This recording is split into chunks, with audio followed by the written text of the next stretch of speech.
নির্বাচন নিয়ে ভারতের নাটকীয় অবস্থান, যে কোনো মুহূর্তে বানচাল হবে নির্বাচন। এ নির্বাচন নিয়ে জাতির উদ্দেশ্যে ভাষণ দিয়েছেন সাবেক প্রধানমন্ত্রী শেখ হাসিনা। মন্ত্রী শেখ হাসিনার সরাসরি নির্দেশ পাওয়ার পর থেকেই গোটা বাংলাদেশে আওয়ামী লীগের নেতাকর্মীরা যেন নতুন উদ্যমে ঝাঁপিয়ে পড়েছেন। তৃণমূল থেকে শুরু করে কেন্দ্রীয় পর্যায়ের নেতাকর্মীরা একত্রিত হয়ে শক্তি প্রদর্শনে ব্যস্ত। মুহূর্তে আওয়ামী লীগের মনের আশা পূরণ হতে চলেছে। হাসিনার 16 বছরের দেশ শাসনে ভারতের যে অভ্যস্ততা আর স্বাচ্ছন্দ্য ছিল তা নিমেষেই হারিয়ে গেছে 24-এর আন্দোলনে। নির্বাচন ও গণভোটকাল কেন্দ্রে কেন্দ্রে পাঠানো হচ্ছে ভোটের সরঞ্জাম। মাঠে আইন শৃঙ্খলা বাহিনীর প্রায় 10 লাখ সদস্য। দীর্ঘ 17 বছরের প্রবাস জীবন কাটিয়ে দেশে ফেরার পর এখন ক্ষমতার খুব কাছে দাঁড়িয়ে আছেন বাংলাদেশ জাতীয়তাবাদী দলের চেয়ারম্যান তারেক রহমান। নজরুল আজকে স্বীকারই করে নিলেন যে বিদেশিরা এখনো ভোটের একদিন আগেও ইনক্লুসিভ নির্বাচনের কথা বলছে, আর সবাইকে নিয়ে অর্থাৎ আওয়ামী লীগকে নির্বাচনে অংশগ্রহণ করতে দেওয়ার কথা বলছে। আওয়ামী লীগ বিদেশে থেকে এই অন্তর্বর্তী সরকারের যারা আছেন, আসিফ নজরুল যারা আছেন, তাদেরকে হত্যার নির্দেশ দিচ্ছেন, সেই অভিযোগ তিনি করছেন। আন্দোলনে শেখ হাসিনার পালিয়ে যাবার পর কার্যত বাংলাদেশের সঙ্গে সম্পর্কের অবনতি ঘটেছিল ভারতের। জানিয়ে দিব এইমাত্র পাওয়া সর্বশেষ গুরুত্বপূর্ণ আপডেট খবর। দর্শক, এত সময় শুনছিলেন সংবাদ শিরোনাম, এবার থাকছে বিস্তারিত। তার আগে ছোট্ট রিকোয়েস্ট করতে চাই, যারা এই ধরনের নিউজ দেখতে ভালোবাসেন, দেরি না করে চ্যানেলটি সাবস্ক্রাইব করে বেল আইকনটি অল করে দিবেন। তাহলে কথা লম্বা না করে চলুন ভিডিওটি শেষ পর্যন্ত দেখতে থাকি। ধরুন নির্বাচন হয়ে গেল, মানে 12 তারিখ পার হলো, ইউনূস ঘোষিত নির্বাচনটি হয়ে গেল।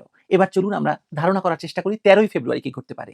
এই দিনটি হয়তো কেবল একটি ক্যালেন্ডারের পাতা উল্টানোর দিন নয়, বরং বাংলাদেশের ইতিহাসের এক নতুন, হয়তো বা এক অন্ধকার অধ্যায়ের সূচনা হতে যাচ্ছে। সেদিনে ভোটের মাঠের উত্তাপ শেষ হতে না হতেই ফলাফল নিয়ে নতুন এক সমীকরণ তৈরি হবে, যা সাধারণ মানুষের ভাবনার জগৎকে সম্পূর্ণ নাড়িয়ে দিতে পারে। 13 তারিখে 3টি সম্ভাব্য পথ কি কি স্পষ্ট হতে পারে।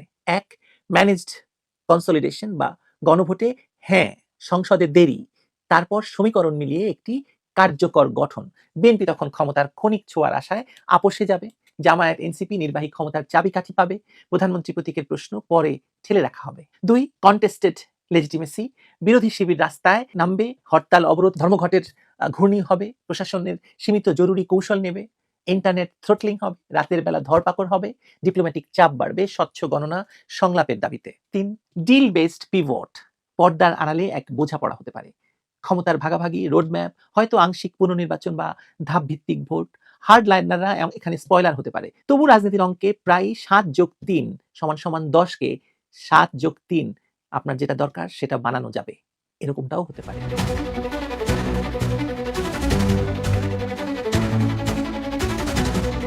13 তারিখের সকালটা হয়তো শুরু হবে এক অদ্ভুত নীরবতা দিয়ে, যে নীরবতা ঝড়ের পূর্বাভাস দেবে আপনাদেরকে। ইউনূস সরকার যে ছক কষেছে, তাতে নির্বাচন কমিশনের ফলাফল ঘোষণা নিয়ে কোনো তাড়াহুড়া দেখা যাবে না। সংসদ নির্বাচনের ফলাফল হয়তো ঝুলে থাকবে, কিন্তু গণভোটের হ্যাঁ রায় খুব দ্রুতই জানিয়ে দেওয়া হবে। মানুষের না ভোটগুলোকে জাদু বলে পাল্টে গিয়ে হ্যাঁতে রূপান্তরিত হবে। এই রিসেট বাটন চেপে সরকার শুধু সংবিধানই বাতিল করবে না, বরং তাদের গত 1.5 বছরের সকল অপকর্মের বৈধতা আদায় করে নেবে। এই হ্যাঁ জয়যুক্ত হওয়ার পরপরই জামায়াত এবং এনসিপির নেতাকর্মীরা বিজয় মিছিল বের করবে, কিন্তু সেই মিছিল সাধারণ মানুষের জন্য কোনো আনন্দের বার্তা বয়ে আনবে না, বরং তা হবে এক ধরনের শক্তির প্রদর্শনী, যা বিএনপি এবং অন্যান্য বিরোধী শক্তির জন্য এক ভয়ঙ্কর অশনি সংকেত হবে। বিএনপির জন্য 13ই ফেব্রুয়ারি হতে পারে এক ভয়ঙ্কর দুঃস্বপ্নের দিন। তারা তো ভাবতেই পারেনি তারা বিরোধী দলে যাবে, ফলে তাদের বিরোধী দলে যাওয়ার প্রস্তুতিও নেই। পরাজয়ের গ্লানি তাদেরকে ছত্রভঙ্গ করে দেবে 13 তারিখ। তারেক রহমানের ভাগ্য তখন ঝুলে থাকবে ইউনূস, জামায়াত আর সেনাবাহিনীর দাক্ষিণ্যের উপর। দলের ভেতরের এক বিশাল অংশ এনসিপিতে যোগ দেবে হয়তো 13 তারিখেই। কিছু কট্টর জাতীয়তাবাদী হয়তো জামায়াতের দিকে ঝুঁকবে, আর কেউ কেউ বামপন্থীদের সাথে হাত মেলাবে। এই প্রেডিকশন আমার নয়, পিনাকি ভট্টাচার্যের। বিএনপি অস্তিত্ব সংকটে পড়ার এই মুহূর্তে তারেক রহমান হয়তো দেশেই থাকতে পারবেন না, আর আওয়ামী লীগ তাদের অস্তিত্ব হয়তো বিলীন হয়ে যাবে। সিপিবি ঘরানার বাম দলে কিংবা দেশের বাইরে থেকে তারা তাদের কর্মকাণ্ড পরিচালনা করবে। আমি বলিনি, পিনাকি ভট্টাচার্য বলেছেন। আচ্ছা, অর্থনীতির দিকে তাকাই। 2026 সাল পর্যন্ত এক দীর্ঘমেয়াদী সংকটের আশঙ্কায় অর্থনীতি জড়জড় অবস্থায় পড়বে। বিশ্বব্যাংকের সাবেক অর্থনীতিবিদ ডক্টর জাহিদ হোসেনের মতে, রাজনৈতিক স্থিতিশীলতা ফিরলে অর্থনীতি ঘুরে দাঁড়াতে পারে, কিন্তু 13 ফেব্রুয়ারির পর যদি অস্থিরতা শুরু হয়, তবে সব সম্ভাবনা থমকে যাবে। চট্টগ্রাম বন্দর অচল হয়ে পড়ার যে সংবাদ আমরা পাচ্ছি, তা অর্থনীতির জন্য এক ভয়াবহ সংকেত। ডেনমার্ক বা সুইজারল্যান্ডের কোম্পানির কাছে পোর্টের লিজ দেওয়া নিয়ে যে বিতর্ক, তা হয়তো আরো ঘনীভূত হবে। বন্দর অচল থাকলে নিত্যপণ্যের দাম বাড়বে, রপ্তানি বাণিজ্যের ধস নামবে, আর ইউরোপীয় ক্রেতারা মুখ ফিরিয়ে নিলে তৈরি পোশাক শিল্প বড় ধরনের ধাক্কা খাবে। সবচেয়ে বিস্ময়কর বিষয় হলো সরকারের ভেতরের অস্থিরতা। 13 তারিখের পর আমরা হয়তো দেখব যে উপদেষ্টাদের অনেকেই দেশ ছাড়ার প্রস্তুতি নিচ্ছেন। তাদের এই পলায়ন পর মনোভাব আসন্ন কোনো বড় বিপদের সংকেত, আপনি নিশ্চিতভাবেই বিশ্বাস করতে পারেন সেটা। এস্টাবলিশমেন্টের একাংশ যারা এতদিন এই সরকারকে টিকিয়ে রেখেছিল, তারাও নিজেদের অনিরাপদ বোধ করে 13 তারিখেই কোথাও লুকিয়ে পড়বেন। অপরাধের পাল্লা যখন ভারী হয়, তখন জবাবদিহিতার ভয় সবাইকে তাড়া করে। ডিপ্লোম্যাটিক পাসপোর্ট জমা দিয়ে সে কারণেই ব্যক্তিগত পাসপোর্ট নিয়ে দেশ ত্যাগের এই হিড়িক প্রমাণ করছে যে তারা নিজেরাই জানে এই সাজানো বাগান 13 তারিখে টিকবে না। রাজনৈতিক বিশ্লেষকরা যে সম্ভাবনার কথা আলোচনা করছেন, তা শুনলে রীতিমতো গা ছমছম করে ওঠে। ইউনূসের বানানো নির্বাচন কমিশন সংসদ নির্বাচনের ফলাফল আগে দেবে না। প্রথমে গণভোটে হ্যাঁ জয়যুক্ত দেখাবে, মানুষের না ভোট উল্টে দিয়ে হ্যাঁ ভোট বানাবে, আর সঙ্গে সঙ্গে সেই বিজয় মিছিল বের হবে, যে কথা একটু আগে বলেছি। এই বিজয় মিছিল নিয়ে তারা যেমন হাদির জানাজার মতো বিএনপির জানাজায় সামিল হবে। সকল ইসলামী দল এবং নেপথ্য শক্তি তৌহিদি জনতার বিপ্লব ঘটানোর চেষ্টা করবে। ওয়াকার এবং ইউনূসের সরকার জামায়াত এনসিপিকে পূর্ণ পৃষ্ঠপোষকতা দেবে এবং 13 তারিখে বাংলাদেশে নতুন রাজনৈতিক শক্তি ক্ষমতায় আসবে, যাদের মূল দেশি হিন্দু। আমি জামাতের লোক না, জামাত করি না, এনসিপিরও কেউ না, এনসিপি করি না, কোনো রাজনৈতিক দলের সদস্য না, কোনো দল কোনো গোষ্ঠী কারো কাছে বিবেক বন্ধক দেই নাই। আমি আসছি বামপন্থী রাজনীতি থেকে। বাম রাজনীতির মধ্যে আমার রাজনৈতিক শিক্ষা বাইরে ওঠা। আমি এর ইতিহাস জানি, এর লড়াই জানি, তার সাহস জানি, তার দুর্বলতা জানি, তার ভীরুতা জানি, তার ব্যর্থতা জানি, বিশ্বাসঘাতকতাও জানি। আর ঠিক এই কারণেই আজ আপনাদের কাছে আমার একটা ব্যাখ্যা দেওয়ার দরকার আছে যে একজন আমার মতো মানুষ যার শিকড় সেকুলার বাম রাজনীতিতে, সে কেন একটা ইসলামপন্থীদের নেতৃত্বাধীন নির্বাচনী জোটকে নির্বাচনে সমর্থন করতেছে। এর উত্তর আদর্শ না, ধর্মও না, এবং এটা কোনো ধান্দাবাজিও না। এর উত্তর হইল জুলাই। প্রশ্নটা হইল জুলাই বেঁচে থাকবে নাকি জুলাইকে কবর দেওয়া হবে। 12 ফেব্রুয়ারি বাংলাদেশে এমন একটা নির্বাচনের মুখোমুখি যেটা তার ইতিহাসের সবচেয়ে গুরুত্বপূর্ণ নির্বাচনগুলোর মধ্যে একটা। এটা কোনো রুটিন নির্বাচন না, কোনো দল বনাম দলের লড়াই না, এটা একটা যুগান্তকারী সিদ্ধান্ত নেওয়ার নির্বাচন। এই দেশের ভবিষ্যৎ কোন দিকে যাবে আসলে সেই সিদ্ধান্ত নেওয়ার নির্বাচন।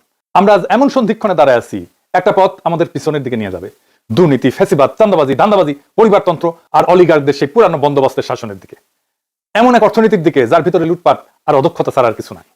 তারা আমাদের নিয়ে যাবে এমন এক রাষ্ট্রের দিকে যার প্রতিষ্ঠানগুলোর উপরে মানুষের আর বিশ্বাস নাই। আপনারা দেখতেছেন না, আই হ্যাভ এ প্ল্যান বলে তাদের আয়ত্তের মধ্যে থাকা বেস্ট মেধাগুলোকে দিয়া যে প্ল্যান জাতির সামনে হাজির করেছে, সব কটা ফালতু, 2 পয়সার দাম নাই। যাদের দিয়ে প্ল্যান দেখাইছে ওরা জিন্দগিতে একটা কোম্পানি প্ল্যান করে নাই। রাষ্ট্রের জন্য প্ল্যান তো দূর কি বাত, রাষ্ট্রের জন্য প্ল্যান বানাইতে আসছে। সব কত কুজার হয়েছে চিত হয়ে শোয়ার শখ। বাংলাদেশের খুব ইন্টারেস্টিং জিনিস দেখবেন, সব ভালসুনগুলো নিজেদেরকে বহুত তালেবার হিসেবে ভাবছে। এতদিন ধরা খাইতো না, এখন সকাল সন্ধ্যা ধরা খায় আমার কাছে। ফরিদপুরে সোয়াবিন চাষ পায়, দিনাজপুরে আমের এক্সপোর্ট করতে চায়, নীলফামারীতে মেডিকেল কলেজ বানাইতে চায়, কুমিল্লায় ইপিজেড বানাইতে চায়, এবারকে এরা সরকারি হাসপাতালে রোগীর ডায়ালাইসিস করাইতে চায়, কারণ এবারকে সারপ্লাস ক্যাপাসিটি আছে। আর 12,000 কোটি টাকা বাজেট দিয়ে সারা দেশের মানুষকে ফ্যামিলি কার্ড দিতে চায়। এই হইতেছে plan. I have a plan. বাংলার লুথার কিং ও বাংলার লুজার কিং হবে। আর কার্ডের পরে কার্ড, তাও নাকি সব বেস্ট ব্রেন নিয়ে এসব বানাইছে। শুনেছেন, গতকালকে শুনেছিলাম, আজকে আবার শুনেন, কারণ ওকে ধরিচ্ছি, দাঁড়ান শুনেন। বেশ অনেক মাস ধরে গুরুত্বপূর্ণ সব আপনার বিষয়গুলোতে জনাব তারেক রহমান বড় বড় আপনার টাস্ক ফোর্স টিম তৈরি করেছেন। হেলথ সেক্টর বলেন, এডুকেশন সেক্টর বলেন, এডুকেশনটার সাথে আমি নিজেই অতপ্রতভাবে জড়িত ছিলাম। আরো অনেকগুলো সেক্টরে গুরুত্বপূর্ণ টিমস তৈরি করেছেন বাংলাদেশের যারা বেস্ট বিশেষজ্ঞ আছেন তাদেরকে নিয়ে।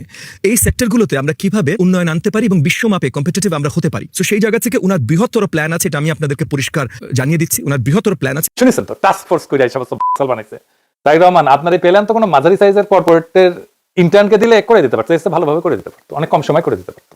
এই যদি আপনার বেস্ট ব্র্যান্ডের প্রোডাকশন হয় তাহলে খবর আছে, আপনারও খবর আছে, দেশেরও খবর আছে। ইশতেহার ঘোষণা করেছে না বিএনপি, এই ইশতেহার যে লিখিছে সেও ফাঁকিবাজ, যাদের দিয়ে লিখাইছে প্রত্যেকটা ফাঁকিবাজ। 2001 সালে বিএনপির ইশতেহার থেকে চোথা মারিছে।